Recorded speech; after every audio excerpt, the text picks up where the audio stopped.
أعوذ بالله من الشيطان الرجيم بسم الله الرحمن الرحيم Assalamu alaykum va rahmatullohi va barakatuh. Birodarlar, biz sizlar bilan Qur'oni Karimning 37-surasi, ya'ni sura As-Soffat surasi haqida suhbatlashamiz. Shu surani qisqacha tafsiri. Chunki bu surani o'qiganda ba'zi bir birodarlarda savol paydo bo'layapti ekan, ayniqsa hozirgi kunda ateistlar tomonidan shu savol ko'p ko'tarilyapti. Bu osmondagi yulduzlar shaytonlar uchun otilgan degan so'z borda musulmonlarda. Ya'ni yulduz uchadi-yu bizda. Yulduz uchsa umumiy musulmonlarda shunday so'z kelgan. Mana shu uchayotgan yulduzlar jin, osmondagi jinlarga yoki ana shu Alloh taolo bilan farishtalarning o'rtasidagi bo'layotgan suhbatni eshitib olmoqchi bo'layotgan jinlarga otilgan o'q deb tushuniladi-da. Va mana shu tushunchaga ateistlar tomonidan juda ko'p e'tirozlar bo'ladi. Chunki haqiqatni olib qarasangiz, u materik bir tosh yerga qulaydigan bo'lsa, bu yerda mana shu havoni bosimi, atmosferalarning bosimi natijasida u qattiq yerga bosilib tushayotganda yonadi. Va bizga go'yoki shunday tuyuladi-ki, yulduz uchayotganda. Holanki u bir oddiy materik bir tosh yerga qarab tushayotganda qattiq havoni bosimiga, qattiq tezlik natijasida u yonib ketadi, yergacha yetib kelmay yonib yo'qolib ketadi. Oshiqcha katta toshlar bo'lsa, ba'zida yergacha yetib ham keladi.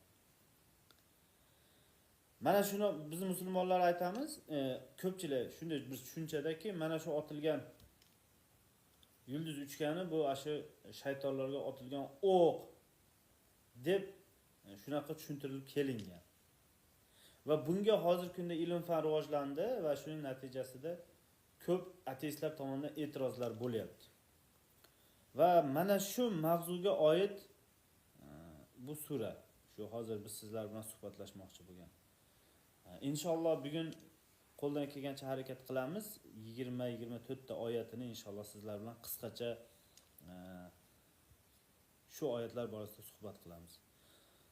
A'udhu billahi minash shaytonir rojim. Duo qilaylik, Alloh subhanahu va taolo bizni mana shu o'qilayotgan Qur'on oyatlaridan foyda oladigan qilsin va foydasini tushunmasdan jo'nla o'tkazib yuboradiganlardan qilmasin. Bismillahirrohmanirrohim. Rahmdil bo'lgan Allohning nomi bilan boshlaymiz. Was-soffati soffa.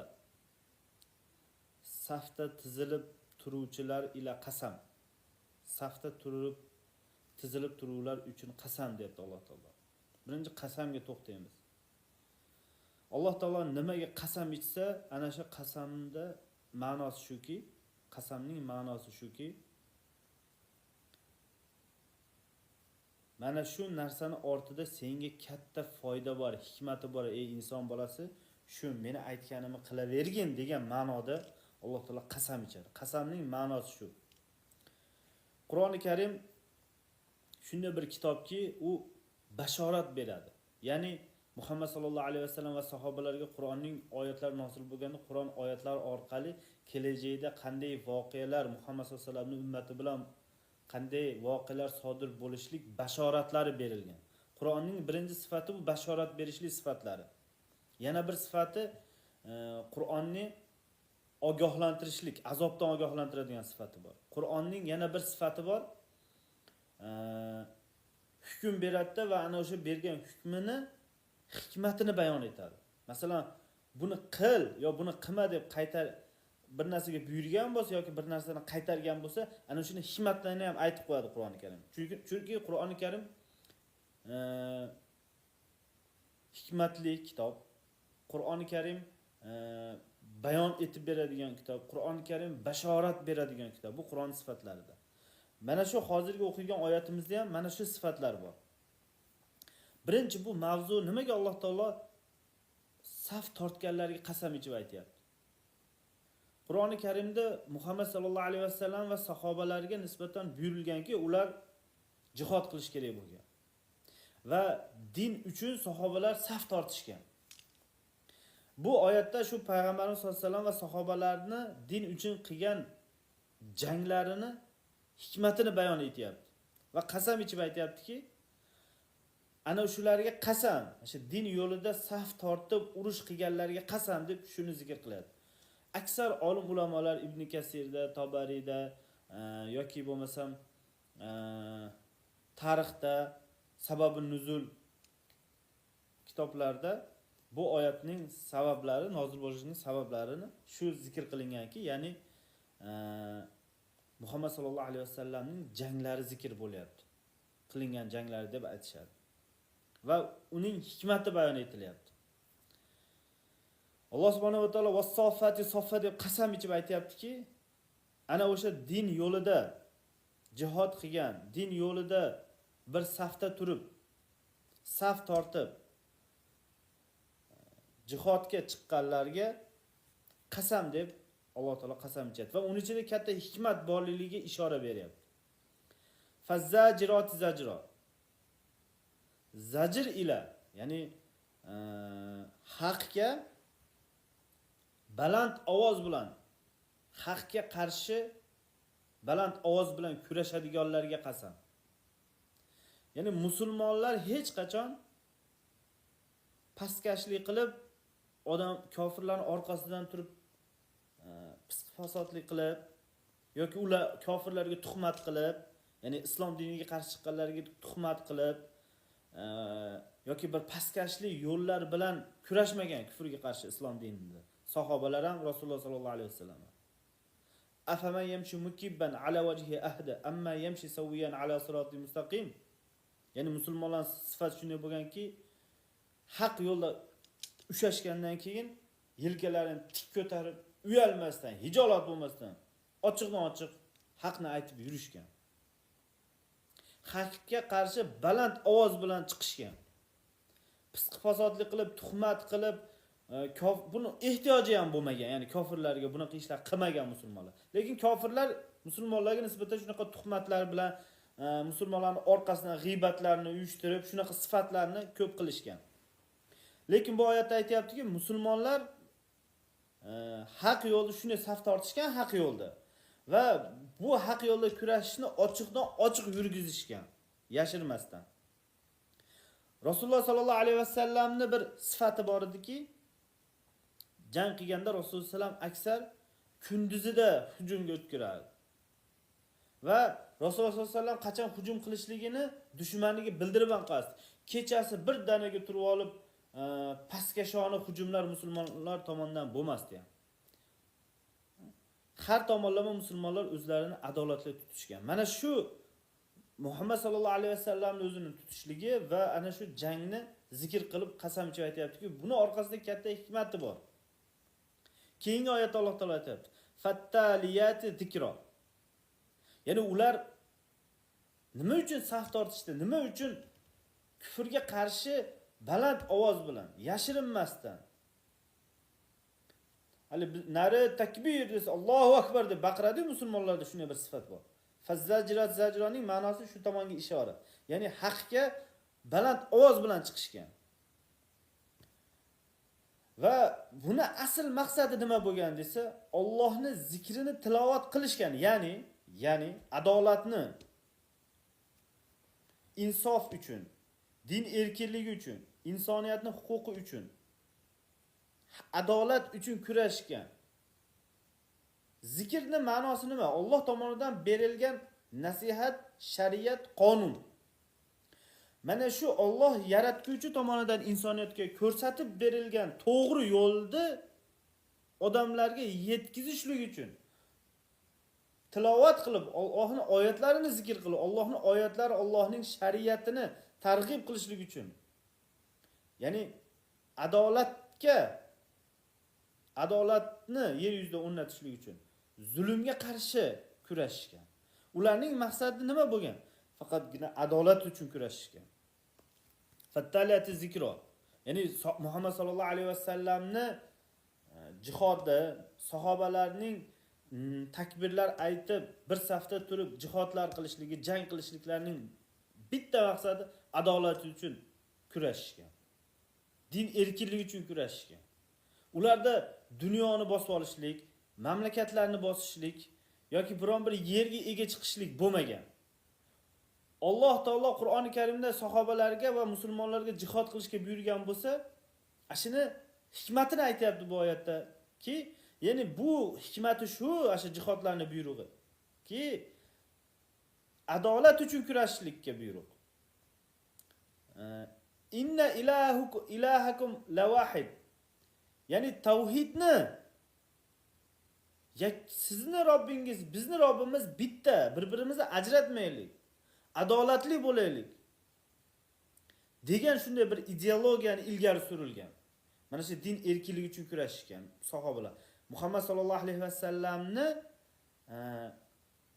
va sahobalarni qilgan janglarini hikmatini va mana shu janglarning natijasi kelajakda nima bo'lishligining bashorati berilyapti bu oyatlarda. Tavhid uchun, adolat uchun kurashganliklari aytilyapti. Robbus samawati val ardi va ma baynahuma va robbul mashariq. Mana shu oyat katta bashorat edi. U zot osmonlari, yerning va ikkisi orasidagi narsalarning Robbisidir. Va mashriqlarning ham Robbisidir. Qarang, yuqorida sahobalarning jangi zikr qilinyapti, urushi va undan keyin ularning jihodlarning maqsadi aytilyapti. Ya'ni ular din erkinligi uchun va tavhid uchun, adolat uchun kurashgan. Va bu Alloh taoloning bu qonuni, bu shariati shu darajada rivojlaniladiki, deyapti. Bu mashriqda yoyilib ketishligini bashoratini beryapti. Haqiqatda Muhammad sollallohu alayhi vasallamning davrida va Muhammad sollallohu alayhi vasallamdan keyin ham mashriqda islom dini keng yoyilgan. Tasavvur qila olmaydigan darajada tezlik bilan va odamlarning mana hozirgi kunda biz ko'ryapmiz, qon-qongacha singib ketgan. Nimaga bu oyatda aytmayapti Mag'ribning xudosi yoki boshqa shimolning xudosi va hokazo demayapti. Mashariq deyapti. Ya'ni ko'p olimlar aytadi, bu oyatda bashorat berilyaptiki, mana shu Makka Madinada bir necha sahoba bilan bu tavhidni boshlagan Rasululloh sallallohu alayhi vasallam va asta-asta haqiqat insoniyatga yetib bu yo'lda qurbonliklar qilib, Alloh taolo shu darajada rivojlanib, taraqqiyot berdi, fath berdi, yordam berdiki, mashriqni qamrab oldi. Endi keyingi oyatda Alloh subhanahu va taolo mana shu jarayonlar qanday sodir bo'lishligini aytayapti. Ya'ni ana shu islom dini qanday yoyildi? Alloh taoloning dini qanday yoyiladi? Ana shuni Alloh taolo odamlarga tushuntirish uchun keyingi oyatda tushuntiryapti, boshlayapti. Inna zayyana as-samaa ad-dunya bi zinatil kawakib. Albatta ey inson deyapti. Qara bu atrofimizga qarasak, Alloh taolo osmonni qanaqa bir yulduzlar bilan chiroyli qilib bezab qo'ygan. Mana shu yerda bir qisqacha to'xtab ketish kerak. Albatta biz bu dunyo osmonini yulduzlar zinatli qilib zinatladik yulduzlar bilan. Bu dunyo osmonini deyapti. Mana shu so'zga e'tibor beramiz. Inna zayyana as-samaa ad-dunya. Ya'ni odamni ko'zi ko'rinib turgan, odamni ko'zi ihota qila oladigan joy haqida gap ketyapti xolos. Butun koinot haqida gap ketmayapti. Ya'ni bu oyat aytayaptiki, insonni ko'zi bilan ko'rib turgan, insonning nazari va insonning tasavvuridagi narsa haqida gap ketyapti. Ya'ni inson sen qara deyapti. Sen ko'rib turgan bu osmonni, ya'ni biz ko'radigan, biz ko'zimiz ihota qiladigan aqlimiz emas. Aqlimiz butun koinotni ihota qila olmaydi. Alloh taolo cheksiz yaratuvchi zot. Uni bitta misol keltiraman. 5 yashar bolaga 12 etaj uy solgan odamni, 12 etaj dom solgan odamni proyektlarini tushuntirib bera olasizmi 5 yashar bolaga? U bola tushunmaydi uni qanaqa qilib solganini. Miyasi bilan ihota qila olmaydi 5 yashar bola. Endi tasavvur qiling, cheksiz yaratuvchi bo'lgan zotni biz yaratilishini ihota qila olmaymiz. Bu Alloh taoloning koinoti cheksiz yaratguvchi zot. Bu oyatda sizlar ko'rib turgan deyapti. Ya'ni inna zayyana samaa dunya. Albatta biz bu dunyo osmonini deyapti. Ya'ni biz bunday ko'zimiz bilan qaraganimizda dunyo so'zi arab tilida yaqinni aytadi. Yaqin osmon deb nazarda tutiladi. Dana so'zi juda ham yaqin keldi degan ma'noni beradi. Dunyo degani juda ham yaqin. Ya'ni insonning ko'zi ko'rib turgan. Endi Alloh taolo aytayapti. Mana shu seni ko'zib turgan va seni tasavvuring bilan sen bilan ya'ni insonni ko'zi ko'rib turgan va tasavvur qilib turgan osmonni misol qilib keltiryaptiki, sizlar ko'rib turgan bu osmonni Alloh taolo chiroyli qilib yaratdi yulduzlar bilan. Va hifzan min kulli shaytonin marid. Endi qarang, yuqorida dunyo qonunining misolini keltiryapti, mana shu osmonni chiroyli qilib yaratib qo'yganini. Va keyingi oyatda ruhoniy hayotni qonunini bir xil qilib keltiryapti. Masalan, boya aytib o'tib ketdik, ana shu osmonda biz ko'rib turgan bu osmonda yulduz uchadi, materiklar yerga tushayotganda Alloh taolo buni shunday bir himoya qilib qo'yganki, yerga bir falokat kelmasligi uchun, har qanday nojoiz narsalar tushib yerda hayotni barbod qilib yubormasligi uchun Alloh taolo osmonni shunday yaratganki, hali tushayotgan toshlar ham yonib yo'qolib ketadi. Shunday bir sistemalar bilan yaratib qo'ydi. Shuni Alloh taolo aytayapti. Mana shu ko'rib turgan seni osmoningni Alloh taolo shuni himoya qilib yaratgani kabi deyapti. Seni ruhoniy dunyoyingni ham, ya'ni Alloh taolo o'zini dinini ham xuddi shuna himoya qilib qo'ygan. Va hifzan min kulli shaytonin marid. Ya'ni Alloh taoloning diniga ham agarda biron bir shayton nima shayton? Shayton arab tilida isyonkorlik qilishlik, ya'ni Allohning buyrug'iga qarshi chiquvchi. Qisqaroq aytganda, o'zbekcha tarjima qilsak.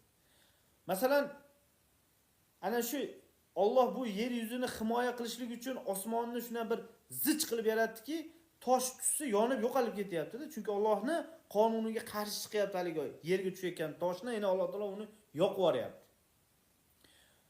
Xuddi shuni misol qilib aytayaptiki, Alloh subhanahu va taolo. Ana shu qonun seni mana shu dinda ham bor, Allohning dinida ham bor. Allohning dini shunaqa rivojlanadi. Va hifzan min kulli shaytonin marid. Har qanday Allohning diniga qarshi chiqadigan, Allohning qonuniga, Allohning hukmiga qarshi chiqadigan shaytonlardan Alloh taolo himoya qilib qo'ygan bu Alloh taolo dinini ham. Qanday bizni fiziki mana shu jismimizni qanday Alloh taolo himoya qilib qo'ygani kabi mana shu osmonlar bilan. La yasma'una ila al-mala'il a'la. Ular yuksak to'pliqqa quloq sola olmaslar. Chunki shu bu yoqda ruhoniy hayot haqida gap ketyapti. Bu yuqoridagi osmon, dunyo shu bu misol keltirildi. Masalan, biz tirik qolishligimiz uchun qarang akalar. Alloh taolo bizni boqiy yashashligimiz uchun, ya'ni tirik yashashligimiz uchun, sog'lom yashashligimiz uchun, o'zimizni Alloh bizga bergan hayotni xotirjam yashab o'tishligimiz uchun hamma narsalarni, kerakli narsalarni yaratib qo'ygan. Masalan, havoni, ana shu osmondan tosh tushib biz hayotimizni barbod qilib yubormaslik uchun osmonni himoyalab qo'ydi. Har bir jismimizda hujayralar ishlayapti, yuragimiz o'z vaqtida uryapti. Hamma Alloh taolo hamma g'amini, bizga kerakli bo'lgan hamma narsani Alloh taolo ta'minlab qo'ymadimi? Ta'minlab qo'ydi-yu. Shuning uchun yashayapmiz mana. Xuddi shunaqa bizni ruhoniyatimizni ham Alloh taolo g'amini yeb qo'ygan. Ya'ni bizga kerakli narsalarni hammasini Alloh taolo bergan. Payg'ambarlar orqali. Ana shu Qur'on orqali. Qanday qilib insonni asosiy hayoti bu ruhoniyati bo'ladi, tarbiyasi bo'ladi, ichki dunyosi bo'ladi, ruhi bo'ladi. Qanday qilib Alloh taolo insonni mana shu ruhiyat, jismini g'amini yedi-yu Alloh taolo hamma jismi boqiy qolishligi uchun, jismi yaxshi yashab qolishligi uchun, jismi yaxshi natijalar berishligi uchun polni g'amini yeb qo'ydi-yu insoniyatni, rizqini. Lekin qanaqa qilib ruhoniyatini Alloh taolo tashab qo'yish mumkinmi? Mumkin emas. Albatta Alloh taolo ana shu mana shu bizni fiziki yashayotgan dunyomizni himoya qilib qo'ygani kabi bizni ruhoniyatimizni ham, bizni dinimizni ham, iymonimizni ham, ruhoniy dunyomizni ham Alloh taolo shuni himoya qilib qo'ygan. Ana shuni misolini dunyodan misol qilib keltiryaptiki, va hifzan min kulli shaytonin marid. Alloh taolo himoya qilgan har bu dinini ham har qanday shaytoniy sarkash shaytonlardan. Keyin ular, ya'ni shaytonlar qanaqa? Ular odamlarni adashtirishlik uchun biroz dindan, payg'ambarlarning so'zlaridan qo'shib aytib odamlarni adashtirishga harakat qiladi. Masalan, Qur'onda Samiriyni voqeasi keladi. Musa alayhisalomdan kelgan, Musa alayhisalomga iymon keltirgan bo'ladi u. U nima deydi keyinchalik? Aytadiki, men Musa qanaqa qilib payg'ambar bo'lib, qanaqa qilib odamlarni o'ziga ergashtirayotganini men bildim. Endi meni payg'ambarlikka da'vo qilaman deb turib, Musa alayhisalomdan ba'zi bir narsalarni o'rganib olib turib, keyin o'zi ham Musa alayhisalom dinini tashlab boshqaga qarab ketib qoladi. Murtad bo'lib ketadi. Ba'zilarni adashtiradi ham. Yana shundaylar bo'ladiki, dinni nomidan payg'ambarimiz sollallohu alayhi vasallam aytgan, qiyomatga yaqin shunday odamlar chiqadi, ular dinni va taqvoni nimasini bilan burkanib olishgan bo'ladi, lekin qalblari bo'rini, yirtqich bo'ri kabi bir vahshiy bo'ladi deydi. Ya'ni ko'rinishi taqvodor va hokazo bo'ladi. Yana bir hadisda keladi, qiyomatga yaqin shunday bir dabbatul arzlar chiqadi deydi. Kindigini tevasi odamlarga o'xshaydi, ya'ni diniy yo'lga chaqiradi, lekin kindigini pasi jonivor bo'ladi. Ya'ni biroz dindan gapirishaveradi, lekin asl dinni, asl haqiqatini yetkazib bera olmaydi. Alloh taolo mana shunaqalardan ham bu dinini saqlab qo'ygan. Ana o'sha payg'ambarlarni, mujaddidlarni, valilarni Alloh taolo nimaga jo'natib turibdi? Mana payg'ambarimiz sollallohu alayhi vasallam aytgan, "Men yujaddidullaha dinaha", har 100 yilda Alloh taolo bu ummatga 100 yilni boshida bittadan mujaddid jo'natib turadi dedi va bunga 1400 yillik tarix guvoh. Har 100 yilda islom ummatida bittadan katta yulduzlar paydo bo'lgan. Imom Abu Hanifa, Imom Madrudi, Mirzo G'ulom Ahmad hazratlari, juda ko'p bunaqa katta avliyolar, valilar, Allohning do'stlari, yulduzlar chiqishdi-da va shuna chalamulla odamlarni boshini aylantiradigan, dinni nomidan gapirib pul to'playdigan, dinni orqasidan o'zining populyarni qilib, keyin odamlar boshini aylantirib, shunaqa odamlarga qarshi shunaqa payg'ambarlarni, valilarni, mujaddidlarni Alloh taolo jo'natib turgan. Shu dunyoni yaratibdiki. Alloh taolo shu haqida gapiryapti bu yerdaki. Ular eshita olmas. Lekin ular biroq eshitsa ham ularni jazolash uchun, ya'ni ularni sharmanda qilib, ularni ana o'sha dinni nomidan ozmoz gapiradigan shunaqa shaytoniy dinni tonini kiydirib o'zi shayton bo'lib qo'ygan odamlarga qarshi shunaqa valilarni Alloh taolo jo'natadi. Ana o'sha mujaddidlarni, payg'ambarlarni tarixdagi ularni hammasini Alloh taolo Qur'onda yulduz, ya'ni shaytonlarga otilgan o'qlar degan ma'noda misol keltirgan. Bitta As-Saffat surasida, yana Taborak surasida va yana 30-porada ham shu misol keltiriladi. Magar birorta so'zni o'g'irlikcha tinglagan shaxs bo'lsa, uni yoquvchi olov ta'qib etar. Ya'ni ana o'sha osmonga quloq soladi, lekin payg'ambarlardan yaxshi so'zlarni, chiroyli so'zlarni o'rganishadi yoki boya aytib o'tgandek Musa alayhisalomga ergashgan ba'zi bir odamlar murtad bo'lib ketishgan yoki Muhammad sallallohu alayhi vasallamga ergashgan ba'zilar murtad bo'lib ketgan. Aytishgan, biz ham shu Muhammad qilayotgan ishni qila olmaymiz deyishgan. Lekin payg'ambarimiz sollallohu alayhi vasallam va mujaddidlar va xalifalar ularga qarshi otilgan o'qdek bo'lgan, bir olovdek bo'lgan. Ularni taqiq qilib yo'q qilib yuborgan. Ularning ta'limlari.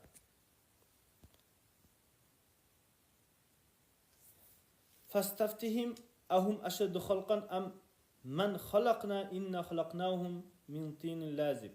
Bas sen ulardan so'ra.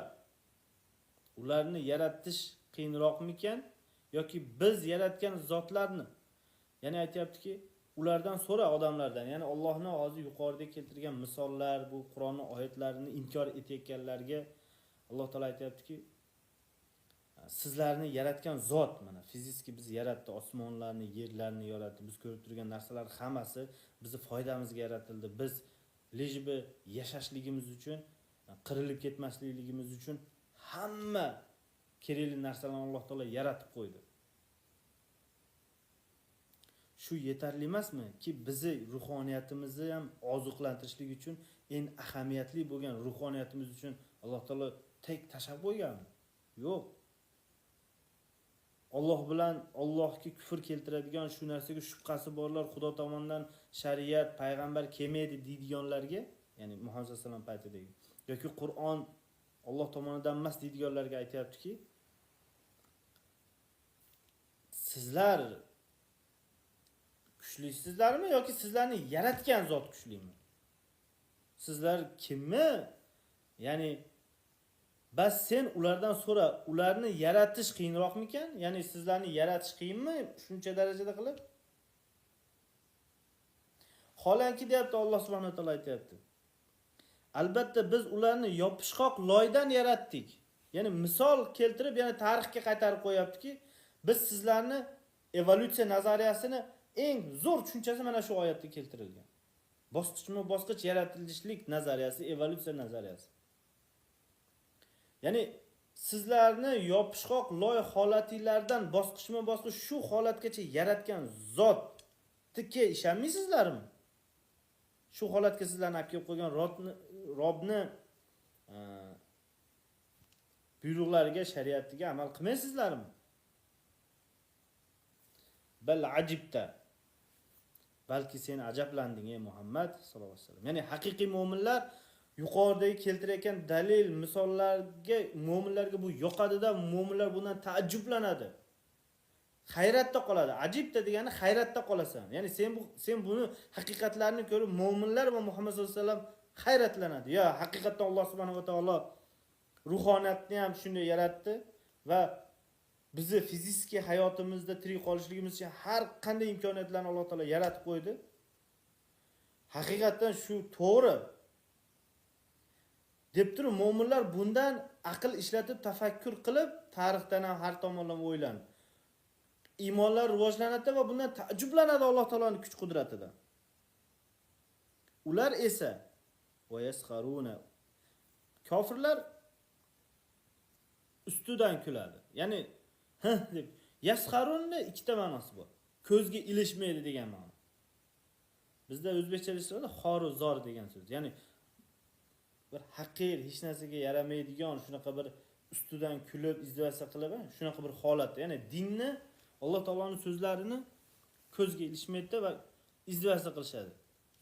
Keyingi oyatda Alloh taolo aytayapti: "Va idzukkiru la yadkurun." Ya'ni bu ular nimani ustidan kuladi? Nimani ustidan kuladi? Nimani behuda deb tushunishadi? Nasihatlarni, yaratguvchini tomonidan kelgan nasihatlarni, zikrni, ya'ni qonunlarni, shariatni, sen ey inson bolasi, Allohning oyatlarini qabul qil. Natijada baxt-saodatga erishasan. Haqiqiy o'zingni yaratguvchingni topasan. Nimaga yaratilishlik maqsadingni tushunasan degan ma'nodagi nasihatlarni, Qur'onning oyatlarini ularga taqdim qilsa, ular la yadkurun, ular u nasihatlarni olishmaydi. Va idza ra'aw ayatan, agar ular Allohning oyatlarini ko'rsa, nishon alomatlarini ko'rsa, masalan, Allohning yaratuvchi ekanligini dalillarini, yuqorida aytilgan dalillarni, Qur'ondagi dalillarni ko'rsa, yastasxirun, ularning qalbi shu darajada bir shaytoniy bo'ladiki, dalildan foyda olishning o'rniga balki dalildan ayb istashadi. Shuning uchun bu oyat ikkita joyda bu so'z yuqorida va yasxaruna so'zi ishlatilyapti. Ular kuladilar, masxara qiladilar. Keyin yana bitta oyatda kelyaptiki, ular nasihat qilsang, ular nasihatni olmaydi. Ya'ni Qur'on oyatlarini olmaydi. Lekin olsalar ham ko'rsa ham Qur'on oyatlarining dalillarini, undan ayb qidiradi kulishlik uchun. Ya'ni behurmat qilishlik uchun, odamlardan uni e'tiborini qaytarishlik uchun, odamlar iymon keltirib vermasin deb, eshittirmaslik uchun ayb istaydi. O'zi haqiqatni aytsangiz. Masalan, Alloh subhanahu va taolo Qur'onda aytayapti, yuqoridagi oyatda: "Ey insonlar, mana osmonni Alloh taolo sizlarga himoyali qilib yaratib qo'ydi. Yulduzda toshlar bir narsa tushsa himoya qilib turibdi. Xuddi shunaqa sizlarning ruhoniyatinglarni ham shunaqa yaratdi" deb misol keltiryapti. Bu mana yulduzlarni unaqa deyapti, yulduzlar yer yuzidan uzoq, u toshu deb turib gap undan ayb qidirishadi. Haqiqiy Alloh taolo nima demoqchiligiga emas, ular shu diniy so'zlardan, diniy terminlardan ayb qidirib inkor etishga harakat qilishadi. Shuning uchun bu yerda ikki martadan ular masxara qilurlar degan so'z ikki marta ishlatilyapti. Yuqorida 13-oyatda ular masxara qiladilar deyapti, ya'ni eshitganda. Undan keyin haqiqiy oyatlarni, nishon alomatlarini ko'rgandan keyin, dalillarni ko'rgandan keyin uni ayb qidirib masxara qilishadi. Va qalu inna hada illa sihrun mubin. Ular aytdi, bu faqatgina, ya'ni Qur'onning oyatlari, ta'limotlar, bular faqatgina jodulik, ya'ni sehrgarlik. Sehr so'zi katta yolg'on uchun ishlatiladi yoki haqiqatni ko'rsatilmasdan ustiga parda tashab ko'rsatilayotgan narsani aytadi. Hamma payg'ambarlarga mana shu tuhmat bo'lganki, bu payg'ambarlar qilayotgan da'vo hammasiga mana shu narsa qo'yilgan, yo'q, bu bo'lmaydigan narsa bu. Ya'ni bu jodugarlik. Bular aytayotgan Allohni topishlik, Alloh bilan aloqa qilishlik, adolat o'rnatilishlik, Allohning shariati, Allohning yordami, fathi, Allohning bashoratlari, bular hammasini yo'q, yolg'on. Bu bo'lmagan narsa deb aytishlik, bu sehrgarga chiqarishlik. A idza mitna wa kunna turaban wa 'idhaman ayna lamab'uthun. O'lsakda, tuproq va suyak bo'lsakda, albatta biz qayta tirilamizmi? Avvalgi ota-bobolarimiz hamma derlar. Bu yerda yaxshi e'tibor berishlik kerak.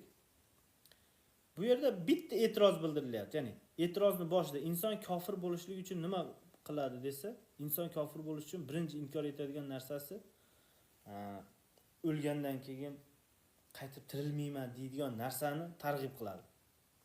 Biz yo'qolib ketamiz deyshadi. Ateistlar ham xuddi shu.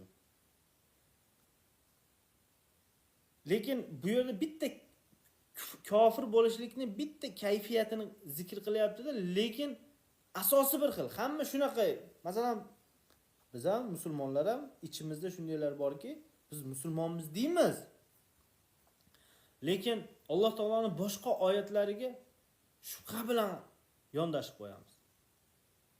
Boshqa namoz o'qi desa, namozni natijalariga ishonmaymiz. Duo qilish kerak desa, ishonamiz, lekin qilmaymiz. Allohning oyatlarini o'qishlik kerak va unga amal qilishlik kerakligini bilamiz, lekin unga ko'ngil burmaymiz. Qanday qilib bir inson o'lgandan keyin yana qaytib tirilishligiga iymoni bo'lsa-yu, lekin uni g'amini yemasa qiyin-da. Demak, u o'lgandan keyin qaytib tirilishligiga iymonida shubhasi bo'lib qolishi mumkin. Alloh taolo buni umumiy aytayaptiki, ko'p insonlar mana shu sababdan Allohning shariatini inkor etishgan. Ya'ni unutib qo'yadi odamlar o'lgandan keyin qaytib tirilishligini. Sen xor bo'lgan hollaringizda degin deyapti. Ya'ni kim Allohning shariati bilan yashamasa, Alloh buyurgan qonunlar bilan, Alloh subhanahu va taolo bizga buyurgan ibodatlarni bajargan holda yashamasak, albatta qiyomat kuni turganimizda xor holatda turishligimizni Qur'on aytayapti. Bas u faqatgina bir qichqiriqdan ibrat. Xolos. Bas birdan ular nazar solib turibdilar-da va ular voh sho'rimiz qursin. Bu jazo kuni-ku derlar. Va qalu ya waylana hada yawmuddin. Hada yawmul fasl alladhi kuntum bihi tukadibun. Va shunda ularga aytiladi, bu sizlar yolg'onga chiqarib yurgan ajrim kunidir. Ajrim mana shu yerdan e'tibor berish kerak. Qiyomat kunini Alloh taolo ajrim kuni deyapti. Ya'ni bir tomonda kofir, fosiq, shaytoniy odamlar, ikkinchi tomonda solih payg'ambarlar, Allohning valilari, shohidlar bo'ladi. Shu ajrab qoladigan kun bo'ladi qiyomat kuni. Uhshurul ladina zalamu va azwajahum va ma kanu ya'budun. Zulm qilganlarning, ularning juftlarini va ular ibodat qilib yurgan narsalarini to'plang. Qarang. Alloh taolo yomon odamlarni yomon odamlar bilan qiyomat kuni to'platadi ekan. Yaxshi solih odamlarni solih odamlar bilan to'playdi ekan. Mana bu oyatda biz ikkita narsani yaxshi tushunib olsak bo'ladi. Zulm qilganlarni, ya'ni zolimlarni ularning juftlari bilan birga yomon odamlarni ichida tiriltiriladi deyapti. Endi savol chiqadi. Payg'ambarlarni ba'zi ayollar yomon odamlar bilan tiriladi. Masalan, Nuh alayhisolamning ayoli kufr keltirgan. Lut alayhisolamning ayoli kufr keltirgan. Bularchi? Unda shular bilan birga turiladimi Nuh alayhisolam? Yo'q, unaqa emas. Yoki Firavunning ayoli musulmon bo'lgan, lekin Firavun kofir bo'lgan. Shunda bular addini tiriladimi? Tabiiyki addini tiriladi. Lekin nimaga bu oyatda ularning juftlari, ya'ni zolimlarning juftlari ular bilan birga tiriladi deyapti? Bu oyatda juftlardan murod ayol emas, sheriklari degan nazarda ishlatilyapti. Uhshurul ladina zalamu va azwajahum. Ashuncha haligi oyat bor-ku, ya ayyuhannasu taqu robbakum alladhi khalaqakum min nafsin wahida va khalaqa minha zawjaha. Zawj so'zi bor, zawj so'zi. Yoki Baqara surasida 32-oyatda keladimki, aytadi. Va khalaqa minha zawjaha yo'q. Odam alayhisalomning zavji so'zi ishlatiladi. Zavj so'zi. Ashunda juft so'zida qaysi ma'noda esa aytiladi? Ashu zavj so'zi arab tilida sherigi deyiladi. Odam alayhisalom va Odam alayhisalomga iymon keltirgan Odam alayhisalomning sahobalari degan ma'noda ishlatiladi zavj so'zi. Mana bu oyatda ham juftlaridan murod, ya'ni zolimlar va zolimlarga ergashgan zolimlarning hamtovoqlari nazarda tutiladi. Juftlardan murod zolimlarning hamtovoqlari.